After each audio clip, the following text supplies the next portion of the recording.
Thanks to everyone, especially media వాళ్ళందరికీ thank you so much for gracing this event. చాలాసార్లు రైటర్గా అలా ఏదో మూలన నించున్నాను, కానీ నాకు ఫస్ట్ టైం డైరెక్టర్గా స్టేజ్ ఎక్కడం కదా, కొంచెం ప్రెషర్ ఫీల్ అవుతున్నా కొంచెం.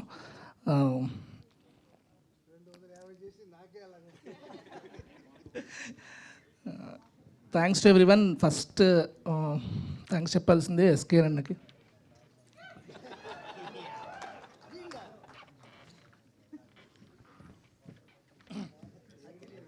థ్యాంక్స్ అన్న. ఫస్ట్ థ్యాంక్స్ చెప్పాల్సింది ఎస్కేన్ అన్నకి. టీంలో అందరికన్నా ముందు నాకు పరిచయం ఉంది ఎస్కేన్ అన్నే. సో ఎస్కేన్ లేకపోతే వీళ్ళందరినీ దాటుకొని అసలు ఇక్కడి వరకు వచ్చేవాడిని కాదు. First so thankful to you అన్న. తర్వాత రాజేష్ సార్, యాక్చువల్లీ నేను ఏదో అంటే ఆయన కూడా చాలా మొన్నే చెప్పాను, నేను రైటర్నే కానీ అంటే ఇలాంటి ఫిలిమ్స్ కూడా నేను రాయగలను, ఇలాంటి తీయగలను అనేది నాకు అసలు నమ్మకం లేకుండే ఫస్ట్.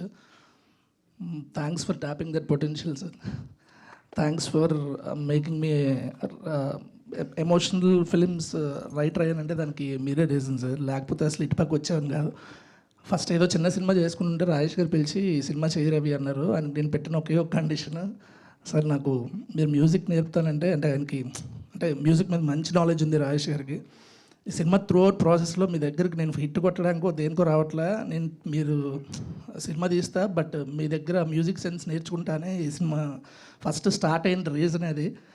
తర్వాత లాంగ్ జర్నీ అండ్ నాకు తెలిసి అంటే నాకు నా మీద ఉన్న నమ్మకం వల్ల లేకపోతే క్లోజ్నెస్ వల్ల తెలియదు, కానీ బయట ఏ ప్రొడ్యూసర్ కానీ ఏ ప్రొడక్షన్ హౌస్ కానీ ఒక డెబ్యూ డైరెక్టర్కి అంటే చెప్పచ్చలేదు తెలియదు. ఇప్పుడు వరకు 73 రోజులు తీసా, ఇంకో 22 రోజులు ఉంది. ఇది ఒక లవ్ స్టోరీ. దీనికి 100 రోజులు ఎవ్వరు అసలు ఎఫర్ట్ చేయరు. ఏ రోజు ఎస్కేన్ అన్న కానీ రాజేష్ గారు కానీ అసలు మొన్న చూసారు రాజేష్ సార్ ఫుటేజ్, ఇప్పటివరకు ఏ రోజు అసలు ఏం తీస్తున్నాడు. ఒక్కొక్కసారి నాకే భయం వేసేది, మరీ ఇంత నమ్మేస్తున్నారు, అసలు మనం ఏమైనా కరెక్ట్గానే తీస్తున్నాం లేదో ఒకసారి వచ్చి చెక్ చేసుకోండి ఎవరైనా నన్ను నేనే అడుగుదా అనిపించేది. బట్ ఎందుకులే మళ్ళీ కాన్ఫిడెన్స్ లేదనుకుంటారని అడిగేవాను కాదు. సో యాక్టర్స్ గురించి చెప్పాలంటే కిరణ్ అన్న థ్యాంక్ యూ సో మచ్ అన్న. రాజేష్ గారి తర్వాత అంటే రైటింగ్ని అంతగా నమ్మింది కిరణ్ అన్నే. ఒక్కొక్కసారి సీన్ చెప్తున్నప్పుడు అన్న చాలా ఎమోషనల్ అయిపోయినప్పుడే అర్థమయ్యేది, ఓహో ఇందులో ఇంత పొటెన్షియల్ ఉందని. మళ్ళీ ఇంకో పావుగంట కూర్చొని మళ్ళీ రాసి దాన్ని తీసేవాళ్ళం. Thank you so much. ఏ రోజు నాకు మొన్న ఒకరోజు ఒక మాంటేజ్ తీస్తున్నప్పుడు హడావుడిగా ఉన్నాం. అన్న మీరు హీరోయిన్ చెప్పులు తుడిచేసి లోపలికి వెళ్ళిపోవాలన్నా అని చెప్పేసి మానిటర్ దగ్గరికి వెళ్ళిపోయా. అసలు ఆయన రియాక్షన్ ఏంటి ఏం అసలు ఆలోచించలే. ఆయన కూడా ఓకేనా అని చెప్పేసి ఎక్కడున్నాయి చెప్పులని తీసి వెతికేస్తున్నారు. అంటే సో అంత క్యారెక్టర్లో ఇన్వాల్వ్ అయ్యారు.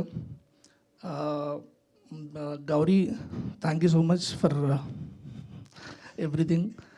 అండ్ టీం అందరికీ, సంతు ఎడిటర్ నాకు చాలా క్లోజ్ ఫ్రెండ్, నేను అడిగాను సంతుని సినిమాకి ఎడిట్ చేయమని చెప్పి. Thanks for accepting Santhu. Vishu thank you so much. Vishu చాలా కష్టమైన కండిషన్స్లో నాకు చాలా సపోర్ట్గా నిలిచాడు విషు. అండ్ ఆ డైరెక్టర్ భాస్కర్ అన్న అండ్ నా డైరెక్షన్ డిపార్ట్మెంట్ టీం అందరికీ, అండ్ లక్కీ అండ్ సారథి గారు అందరికీ చాలా థ్యాంక్ యూ సో మచ్. ఫైనల్గా Mani sir thanks for accepting this films. నాకు రాజేష్ గారు వచ్చి మనీ సార్ని అడుగుదాం అన్నప్పుడు నాకు ఏమన్నా కూడా అర్థం కాలే. ఇంద్ర, ఠాగూర్ ఈ అన్ని సినిమాలు మార్నింగ్ షోలు, మ్యాట్నీలు, ఫస్ట్ షోలు ఇలా చూసిన రోజులన్నీ గుర్తొచ్చాయి ఒకసారి. Thanks sir, thank you so much for accepting. And Anant sir, అందరూ అడుగుతున్నారు చాలామంది ఆ గ్లిమ్స్లో తొలి ప్రేమేం తోపు కదా డైలాగ్ చాలా బాగుందని. నేను కానీ రాజేష్ గారు కానీ రాయలేదు, అది ఆయన రాసింది. ఆయన పాట రాస్తే దాని నుంచి మేము తీసుకొచ్చి ఎండ్ పంచ్ కింద పెట్టుకున్నాం. అది థ్యాంక్ యూ సార్. లిరిసిస్ట్ నేను ఎప్పుడు అదే చెప్తుంటే sir, he's not just lyricist, is a story teller two.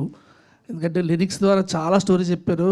మేము చెప్పిన కథ ఆయనకు అర్థమైంది దాన్ని బట్టి మేము ఇంకొంచెం అర్థం చేసుకొని కథలో చిన్న చిన్న చేంజెస్ చేసుకోవడం, ఆయనతో డిస్కషన్ అంత బాగుంటుంది. And thank you so much. మిగతా విషయాలన్నీ ప్రీ రిలీజ్ ఈవెంట్లో అండ్ నెక్స్ట్ ఈవెంట్స్లో మాట్లాడుకుందాం. Thank you so much. Thank you Ravi గారు. Wish all the very best.